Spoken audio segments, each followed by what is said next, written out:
Ibu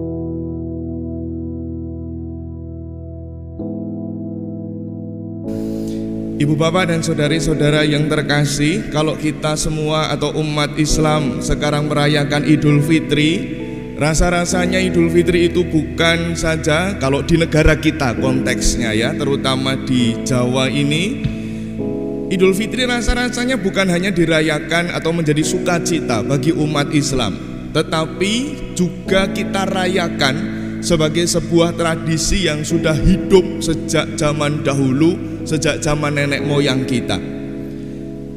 Kalau kita tinggal di dusun atau di desa, itu seringkali kemudian kita ada yang namanya ujung gitu kan. Ujung itu silaturahmi, lalu menemui sanak keluarga, sanak saudara yang merayakan, ataupun juga tetangga yang merayakan, dan kemudian memberikan ucapan selamat. Tetapi bukan hanya memberikan ucapan selamat, tetapi yang lebih penting dan menjadi inti pokok dari perayaan Idul Fitri adalah perayaan saling memberi maaf dan meminta maaf. Dan ini sudah kita hidupi sejak lama. Saya yang hidup di desa juga sudah menghidupi itu sejak saya kecil. Diajari oleh bapak ibu, ikut dengan bapak ibu ke sana kemari, ke tempat simbah, ke tempat saudara-saudara, ke tempat tetangga-tetangga, lalu mengucapkan itu semua. Dan yang paling ditunggu-tunggu mendapatkan sangu. Nah, nek saiki mbasan gede wis ora entuk sangu. Apalagi sekarang kita masa pandemi seperti ini, ya, kita menahan diri untuk bisa bersilaturahmi hanya dengan menggunakan media komunikasi yang ada. Tetapi yang paling penting bagi kita bukan soal bagaimana kemudian bersilaturahmi, makan-makan dan sebagainya, atau bahkan kalau anak-anak kecil lalu mendapatkan sangu dan sebagainya. Tetapi ketika saya beranjak dewasa, baru saya kemudian semakin memahami bahwa saling memberikan maaf, saling memberikan pengampunan, saling memberikan cinta kasih, itu adalah sebuah keutamaan yang perlu dihidupi dalam kehidupan kita bersama. Bukankah itu menjadi kunci bagi kita untuk bisa hidup dengan damai di antara sesama kita? Maka dulu saya sempat protes kepada bapak saya. Waktu itu saya sudah masuk seminari, saya pulang karena pas Idul Fitri juga pas libur. Pulang, saya protes karena waktu itu diajak ke tempat saudara saya merasa tidak pernah ketemu dengan saudara saya itu. Maka saya merasa bahwa saya tidak punya salah apa-apa. Aku ora tahu ketemu, ora tahu ngucap apa-apa, ora tahu mikir relek apa-apa. Tetapi apa jawaban bapak saya ketika saya protes? Loh, kenapa saya harus ikut bapak dan ibu untuk mengunjungi orang itu? Apa yang menjadi nasihat bapak saya? Justru ketika kamu merasa bahwa kamu tidak punya salah pada saudari-saudara kita, disitulah kamu bersalah. Bukankah itu menunjukkan sikap tinggi hatimu sebagai seorang manusia yang diciptakan sama dengan yang lain di hadapan Allah? Wah, saya waktu itu mergo wis mlebu seminari rada enggaya ya, terus bar kuwi ya majleb ngono iki diomongi bapak kayak gitu ya toh. Wis rada apa ya, waktu itu kan ya lek mengungkapkan protesnya itu kan juga dengan apa, saya tidak pernah ketemu dan sebagainya, kok saya disuruh minta maaf, saya disuruh mohon ampun. Nasihat bapak saya sederhana, justru ketika kamu merasa tidak punya salah, disitulah kamu bersalah. Bukankah itu menunjukkan sikap tinggi hatimu sebagai seorang manusia yang diciptakan setara dan sama di hadapan Allah? Nah, lalu waktu itu ya saya ikut sama bapak sama ibu, meskipun rontok dongkol, tetapi kemudian saya ikut.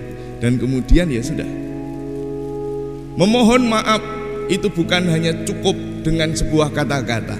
Saling memberi maaf itu tidak cukup hanya dengan kata-kata, tetapi lebih dari itu, kita mengungkapkan sebuah pengampunan.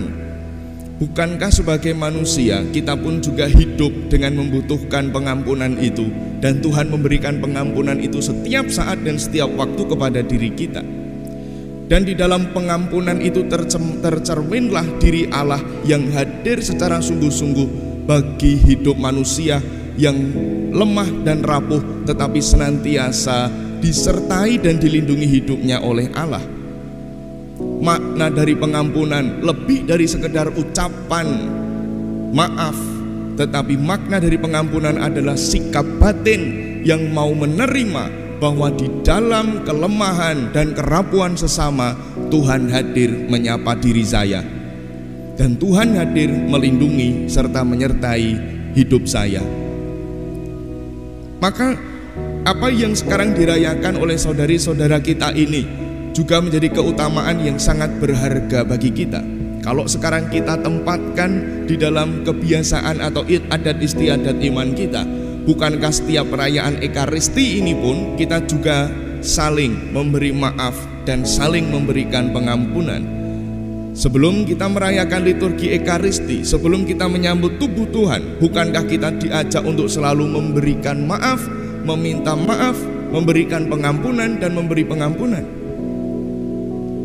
Tradisi yang baik untuk kita hidupi ini, mari kita latih untuk terus-menerus sehingga bukan hanya nampak pada permukaan, tetapi sungguh-sungguh mengakar pada diri dan batin kita masing-masing. Karena mau tidak mau, inilah kunci ketika kita ingin hidup dengan damai di antara sesama kita. Dan untuk bisa sampai ke sana memang tidak mudah. Kita melihat kehidupan kita sehari-hari sebagai manusia di tengah keluarga dan juga sesama. Mudahkah bagi kita untuk kemudian mengucapkan kata maaf? Bahkan ketika kita tidak merasa bersalah sekalipun, apakah kita dengan mudah untuk menyesali segala sesuatu yang kita buat? Bahkan juga apakah dengan mudah kita memberi pengampunan kepada sesama yang telah bersalah pada diri kita? Inilah zona tidak nyaman yang harus kita lalui dan kita masuki sebagai para murid-murid Yesus Kristus. Dalam nasihatnya sebelum naik ke atas ke surga, Yesus menasihati para murid untuk bisa menjadi saksi-saksi. Menjadi saksi artinya bahwa dia bukan hanya sekedar mengungkapkan apa yang dia dengar dari orang lain atau yang menjadi katanya, tetapi menjadi saksi berarti dia mengungkapkan segala sesuatu berasalkan dan berdasarkan dari apa yang dia alami dengan relasi yang dia kenal secara mendalam. Para murid Yesus Kristus, para rasul pada waktu itu dan para murid yang lain, mereka semua sudah berjumpa dengan Yesus bertahun-tahun. Mereka mengalami kehidupan bersama dengan Yesus ketika Yesus berkarya di tengah-tengah mereka. Mereka berada pada zona nyaman hidup mereka ketika mereka berada dalam situasi di mana mereka semua mendapatkan tantangan dan kesulitan. Mereka tinggal ngomong dengan Yesus, "Gusti Yesus, kula nyuwun tulung, ini saya mendapatkan kesulitan." Yesus turun tangan untuk menolong mereka. Tetapi ketika semuanya itu hanya sampai pada titik itu, maka tidak akan mendewasakan iman para murid. Maka Yesus pun ketika dia akan naik ke surga, Yesus juga mengungkapkan pada para murid, "Sekarang kamu kutinggal dan kamu harus menjadi saksi atas aku." Sekali lagi, menjadi saksi berarti mengungkapkan segala sesuatu yang telah dia terima dari siapa atau apa yang dia kenal. Kalau para murid diutus menjadi saksi, bacaan kedua menegaskan bagaimana menjadi saksi itu. Ketika menjadi saksi di tengah sesama, menjadi sosok-sosok yang lemah lembut, sosok-sosok yang mau mengampuni. Itulah puncak dari ajaran Yesus Kristus, yakni kasih. Jangan ngomong mengasihi kalau kita tidak bisa mengampuni. Dan itu semua sekali lagi bukan hanya soal kelemah lembutan di permukaan, tetapi kelemah lembutan itu juga mesti mengakar di dalam hati. Seperti halnya Yesus Kristus sendiri yang telah mengungkapkan semuanya. Bahkan seringkali kita harus meminta ampun dan memberi ampun atas kesalahan-kesalahan yang tidak kita buat. Seperti halnya Yesus yang juga mengorbankan dirinya atas kesalahan-kesalahan yang tidak dibuatnya. Tetapi itu menjadi keutamaan yang bisa dihidupi oleh para murid ketika mereka harus mewartakan Kristus di segala penjuru dunia. Maka mari kita mengusahakan diri kita semakin dekat dengan Yesus, mengenal Yesus semakin dalam, dan hidup serta tinggal di dalam Yesus, agar kita bisa mengungkapkan iman kita kepada Tuhan melalui perjumpaan kita dengan sesama, agar kita sungguh-sungguh menjadi saksi yang berani dan setia di tengah masyarakat dan sesama, dengan segala sesuatu yang bisa kita buat, terutama yang juga kita pelajari dan telah kita hidupi bersama dengan saudari-saudara kita yang merayakan hari ini. Bagaimana kita mencoba untuk saling mengampuni satu dengan yang lain. Di dalam pengampunan itulah tampak kasih Allah yang begitu dalam, dan inilah puncak kasih Yesus Kristus yang telah dihidupinya bagi kita. Kita mohon rahmat dari Tuhan agar kita mampu untuk menghidupi iman kita itu dan mewujudkannya di tengah kehidupan kita bersama dengan sesama. Dimuliakanlah Allah kini dan sepanjang segala masa. Amin. Kita hening sejenak.